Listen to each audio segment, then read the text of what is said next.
Well, ladies and gentlemen, welcome to the QCast. It is Sunday.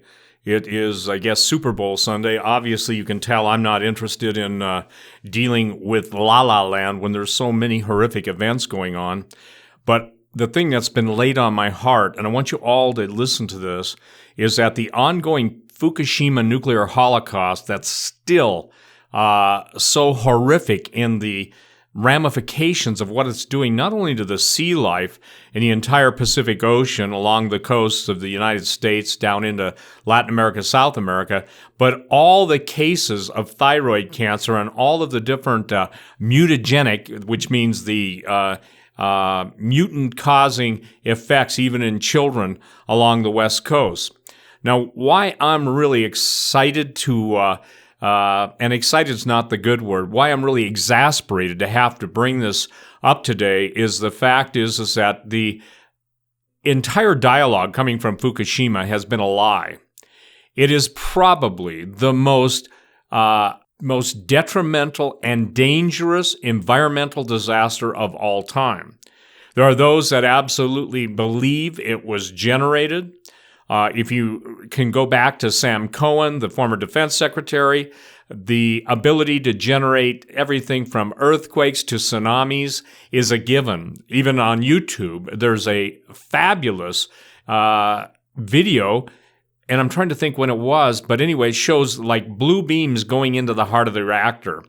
Now, whether you believe in neutron flux or not, in essence, what it indicates is somebody, even after generating the tsunami, or the earthquake that generated the tsunami, wasn't satisfied with that, so they had to go and basically kick in a little extra help. Now, when this thing started, and it was back on, and now here's what's interesting, March 11/11, notice that, double 11s. You know, I am astonished, again, that people who even discuss Fukushima are automatically labeled, obviously you know the word, conspiracy theorists. Yet, ladies and gentlemen, something as horrific as Chernobyl that got worldwide ongoing coverage doesn't even match what's going on in the different areas of nuclear meltdown that's taking place on Japan's coast. And today I put up an article on my website talking about a flashback that Fukushima, now notice these numbers, is 33,000 times more radioactive, or there's that many, 33,000 times the level of radiation that Chernobyl after it was covered in concrete. I want you to ask yourself the question, who has the most to gain by covering this up? I.e., the answer is the New World Order, or the New World Order, and the globalists. And what's perplexing is the fact for so many years now they've denied that the reactor cores had melted through, and today we're seeing massive amounts of stories now being released, so many so that it's tough for anybody to deny it any longer. So if you think the greatest environmental disaster in history would not be even given any consideration, why would you expect the truth to ever come out of the mainstream media? I maintain that when history or when the books of responsibility are opened and blame gets laid at the source, people will have no reason to basically say, we didn't know. Every time there's a new series of events where whales are beaching or jellyfish or the plankton are dying or the sardines are dying or the lowest rungs on the ocean's food chain are being basically just mass death, there's always somebody out there to say, oh, it's just those conspiracy guys. Well, I'm telling you this. It's no bloody conspiracy when you've got the amount of dead sea life that's never been experienced before. You've got the amount of dying mammals like they've never been seen before. The records of thyroid cancer and also even mutations in Japan in the immediate area of vegetables and also animals is taking place, not to mention all the little kids that are being born with severe disabilities and also premature death. Now, what's perplexing also is that you cannot get away from the fact that all the used nuclear fuel rods that should have been removed were not removed from Fukushima. And so the robots can't even go in to the hot zone because it shuts down all their systems. And I want everybody to go and look at the story I linked to on just the basics of radiation. I just tested. I live in Bozeman, Montana, and a few minutes ago I just tested my meter, and we're at 0.22 millisieverts, okay? And there's 1,000 millisieverts to a sievert. And this thing is kicking out 530 sieverts an hour. Well, just so you know, if you get 5 sieverts, that's considered almost guaranteed that you're going to be dealing with more than a lethal dose of 50. Lethal dose of 50 means 50% of the population exposed to a given amount of radiation is going to die. Now, again, what's fascinating is, according to Reuters, and I'm reading some of this stuff because I want you to get the full effect of all these facts, the combined amount of cesium-137 contained in those nuclear fuel rods is 14,000 times greater than what was released when the U.S. dropped the atomic bombs in Hiroshima at the end of World War II. And other estimates put it much higher. Now, I want to share something. If you don't believe we sow what we reap, we obviously hit Fukushima and Nagasaki with nuclear weapons. And now the peaceful use of the very technology that we introduced into Japan after the war to make them energy independent is being used against us. Boy, talk about, in retrospect, the idea of just radioactive water going into the Pacific is not the main point. The main point, and this is what's critical, is that there's plutonium, and look up plutonium. Different isotopes of plutonium and uranium have different half-lives. And when you're dealing with what happened in Fukushima, you're dealing with a whole different realm of nuclear physics with MOX reactors, in essence, breeder reactors that actually produce plutonium. So when we're dealing with the idea that any truth is going to come out of the mainstream media, I go back to the fact that it has been the desire of the globalists to kill, okay, to murder, to slaughter, to do away with literally billions of people. And some people just don't, can't embrace that. And if you've got the most rich and powerful and famous people obviously pushing for global vaccinations, if you've got people just basically covering up the press because 6 major corporations own them, if you've got what you've been seeing in the recent headlines of the press systematically trying to undermine the current president of the United States, Donald Trump, and if you've got them denying every single connection to a communist overthrow or an attempted communist overthrow of the United States government, why would you ever expect that anyone would tell you the truth? Now, as one of the founders of the, quote, preparedness mindset, the businesses, I've been in the food canning business, I've been in the selling all kinds of cool stuff for survival, and what's imperative that everyone understands is there's a little statement called food first. If you go into the newspapers of Europe, they're running out of vegetables or just being priced out of the stratosphere. The amount of radioactivity that's being released out of Fukushima is also being carried around the world still in the upper atmosphere. Fallout literally means that after a certain amount of time, radioactive particulate matter begins to fall out of the atmosphere. If it's carried into the jet stream or carried into the winds aloft, it will fall out. But that fallout is still radioactive. No one ever wants to talk about the P word, not the P word that Madonna and her, purple-headed women in strange-looking hats. But what we're talking about is, again, the plutonium. Everybody focuses on cesium-137 bad enough. But when you're dealing with the issue of ingested cesium, in other words, you're eating this stuff, you're drinking this stuff, or you're, breathing this stuff, ingested radionuclides have a whole different mortality than just the exposure to the gamma or the beta radiation that comes off, beta and gamma being the worst. So when we're talking about 20 to 40 trillion becquerels of radioactive tritium that have gotten into the Pacific Ocean since the Fukushima disaster first began. And what's astonishing, we've got the classic manifestation of radiation poisoning in the fish. They're bleeding from their gills, bellies, and eyeballs, yet no one will make the simple A plus B equals C. Or in this case, A plus B doesn't equal C because everybody's bloody blind. 150 former sailors and Marines say that they now have radiation sickness as a result of serving on U.S. Navy ships near Fukushima, and they are suing for damages. The military moved in, if you remember, I think it was aircraft carrier, one or two, and a couple other ships. And then after the extent of the damage, they moved further away, but they were in the hot zone for a number of days. And this is what's critical. Iodine-131, cesium-137, strontium-90. And remember in the old days of the above surface testing and the ocean testing, everybody was talking about strontium-90.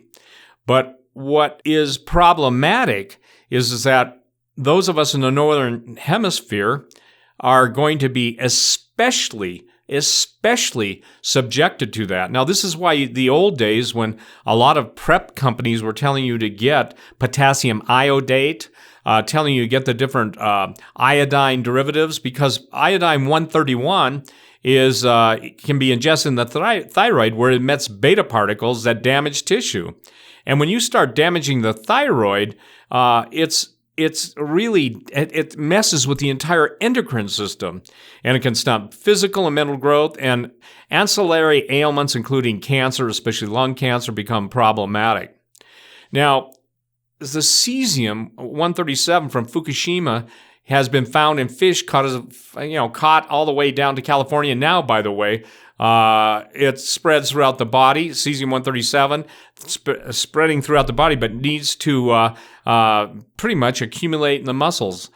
And strontium-90's half-life is around 29 years, and it mimics calcium and goes to your bones. Well, this is one time when it's truly bad to the bone. I won't attempt to sing that song, but I will tell you it is bad to the bone. By the way, I'm reading from an excellent article that Michael Snyder laid out, and I think it was almost 3 or 4 years ago. So for the record, March, we're talking March 11/11, coming up on the 6th year of 2011. We're going to be in a unusual situation to see what breaks loose. And these people, the occultists, have their, if you will, their magic tied to numbers, and they move basically in realms of number sequence. It's believed, listen to this, that the cesium levels at this point are somewhere anywhere from 20 to 40 times the level they were after the heavy atomic bomb testing in the Pacific after World War II. And when we see the endless release in the Pacific Ocean that will be ongoing for our lifetime, but our children's lifetimes, we have 40 million people alone in Tokyo that are having issues. I once maintained, I don't know if it will be, but at some point, should we have a major volcanic eruption around Mount Fuji, I can't even begin to tell you what my concerns would be beyond the obvious collateral damage from lava, ash, etc.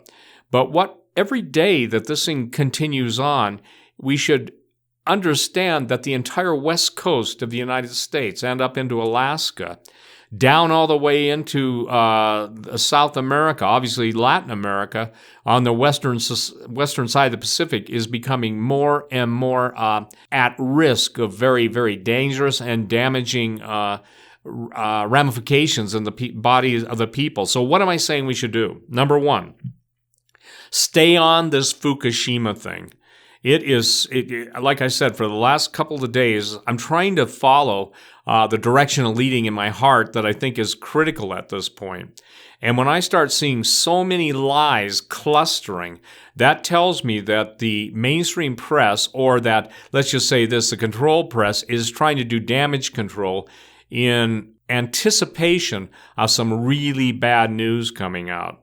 Really bad news.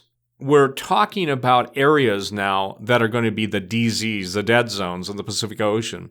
We're talking about areas in literally Japan. Had this, how do I say this? If the same standards were applied that were applied to Chernobyl, go look do an internet search and see how closed down.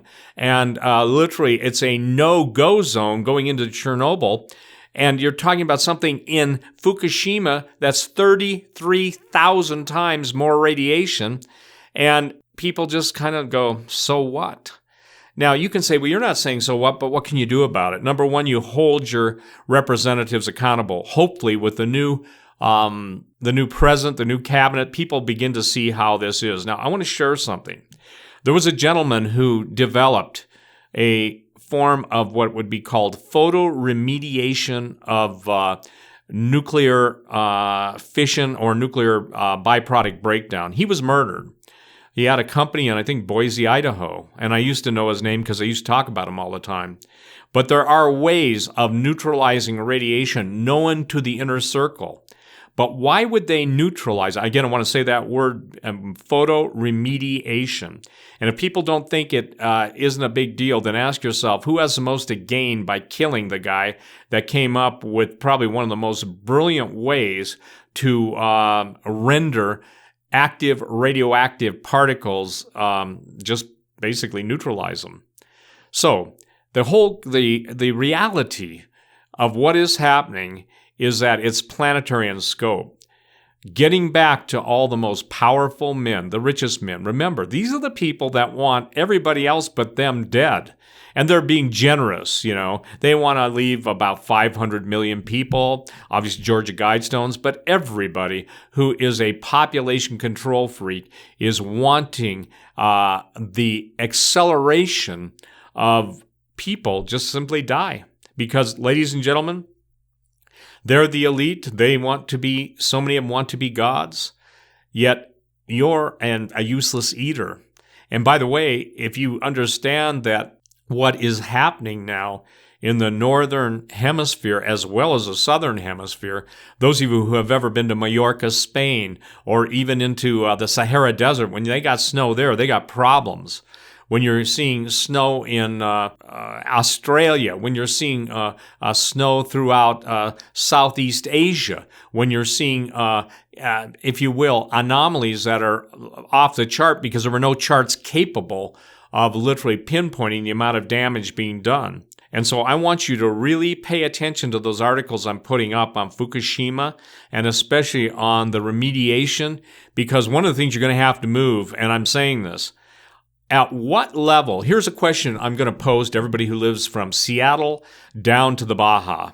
And you send me an email, and seriously, I'm being as gently persuasive as I know how to be. At what level will you decide that that you can no longer stay on the coast? At what level?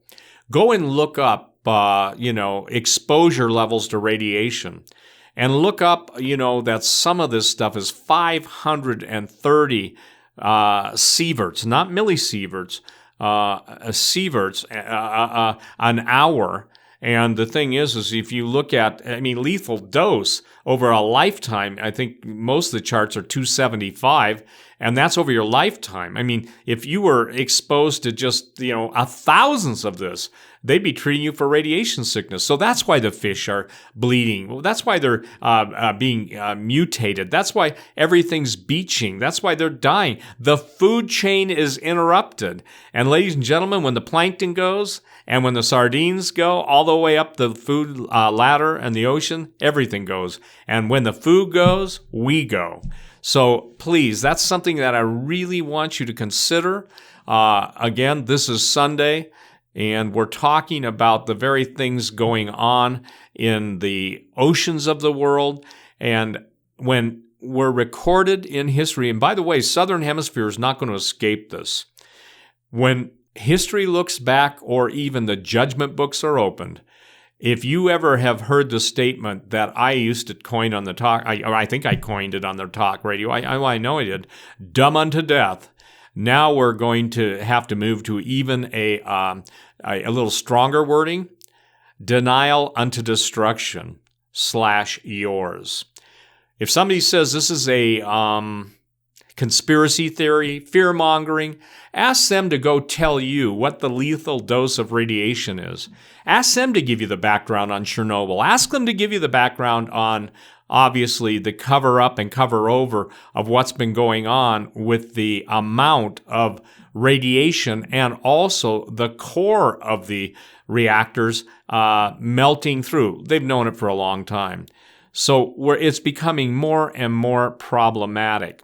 Now I'm going to basically jump to something that if you understand starvation, and with I think, and I'll stand corrected on this, but I think 60 to 70% of the world's population live around the coast and are dependent on the coastal food supply for their major protein sustenance. If you look back at Mount Tambora, Tambora, and when it exploded with supposedly the largest recorded explosion in volcano history, all the ash that went up into the upper atmosphere was distributed throughout the northern hemisphere so that it began really getting cold. And during that time period, obviously, Mary Shelley wrote her book, Frankenstein, the Monster. There were so many events happening during that time period, but the bottom line was the people that had food or had money could eat, not on the same level they used to be able to, but so many people starved and so many people died. You've got to ask yourself this. Begin to make a list. I'm serious. Get a yellow pad or, I got multiple pads. I got every color pad in the world. I write, a lot of stuff on them. I throw them on the floor, and then I go back and remember that my stuff for this was on this pile or that pile until you come in and walk into my floor and you slip, because it's like skating on ice because you're skating on paper. Then you decide, hey, it's a good time to pick it up. By the way, I had somebody come to my store from, Michigan or Minnesota, and they said, can I see your office? I said, sure. They said, do you really keep your files like that? I said, yeah. And I took them by the hallway down to my office, and they just couldn't believe it. You really do that? I said, yeah. And actually, I guess I should do it, clean it up more, because all it takes is one slip, and, it forces me. A little, if you will, humor, but that's really the case. So, ladies and gentlemen, I think 6 volcanoes have come active today. And these are not just dormant ones that are all of a sudden springing to life, but if somebody's out there that has the ability to calculate, do advanced math, I would like to propose this. I'll give you all the credit. I'll bring you on a radio show or a podcast, Skype, whatever. And I'd like you to calculate the amount of cubic, if you will, the cubic feet of ejecta going into the upper atmosphere. I mean, when you've got like Kamchatka Peninsula volcanoes, they're ejecting ash into the upper atmosphere, sometimes 5 miles, sometimes 6 miles, I think 8 miles high. The cumulative effect of that, it all goes up into the upper atmosphere, and depending on the winds aloft, is carried around the world. It is my contention that the global warming liars will never talk about that because, again, don't confuse them with history. Don't confuse them with the truth, meaning us. Just give them the lies. And here's another statement. When you buy the lie, you're going to die. I'm surprised and antagonized by people that can never answer the question, why is denial a good thing in the face of evidence to the contrary? Well, I believe that those of you that are listening to this QCast and will share it with your friends, tell them this. At the end of the day, the most important thing you can do is remember that Esau sold his birthright for something to eat. And I won't even go into details on this podcast of what the history of starvation. Women sell everything. I don't know if most people even know this, but during the Great Depression in the United States, people were selling their children to childless couples because they simply couldn't feed them. I think there's some photos in the last week on some photos of the Great Depression showing this. Please understand, it's double F's. No, not that. It's food first, food first, food first, triple F's. Quadruple F's, food first. as Hawk says, if it's a simple can of beef soup. Now, I understand not everybody can, stomach whatever soup brands are out there, but the alternative is worse. You don't even begin to think about anything else until you have a basic understanding of food. And ladies and gentlemen, again, I would encourage you to ponder this. Those of you who are capable of leaving and getting out of where you're at, I recommend you go to my website, stevequayle.com, and trying to remember where it's at. On the right-hand side, my Ozark homestead, it's literally to the right off the right side of my page. And look there, there's a group of people that are putting together communities that have small houses, nice houses. They're just small in size, but also bunker space. Again, you see the billionaires have bailed out to New Zealand. You see the millionaires are bailing out into their million-plus condos. This is something that the average family can do. Why do I believe in it? Am I pushing it? By the way, I have no financial ties to them. I only basically put their ad on my website. The important thing is this. If you don't move now, what makes you think you can move later? Again, I want those of you to send me who live on the West Coast, from Seattle, even into Canada, even into Alaska. And Alaska's nice because at least you can go into the bush if you can. Same thing with different areas. And you can monitor the, if you will, the dispersion of radioactivity by watching reports and stuff.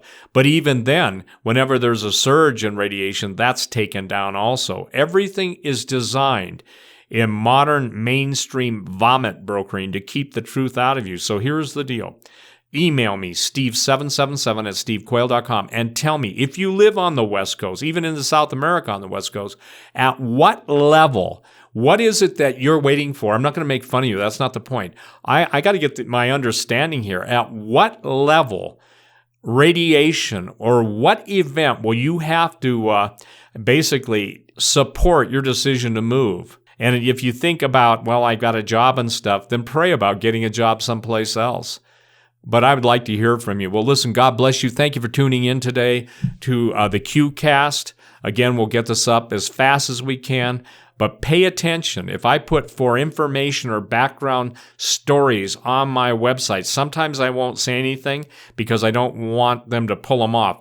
I'm getting stories that I place on my website pulled off by guess who?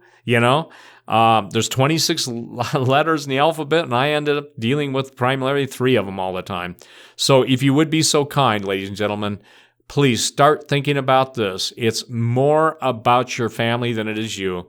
But what a great time to be alive and to be able to witness to the Word of God coming to pass as the days of the book of Revelation the pages are opening up, and I guess you would say John the Revelator is raising the revelation this time. I believe God is granting unusual grace to understand it. It's not a metaphor. It's not just a bunch of stories. It's incredibly important. Next update as it comes, but probably Tuesday. Thanks again. Bye-bye.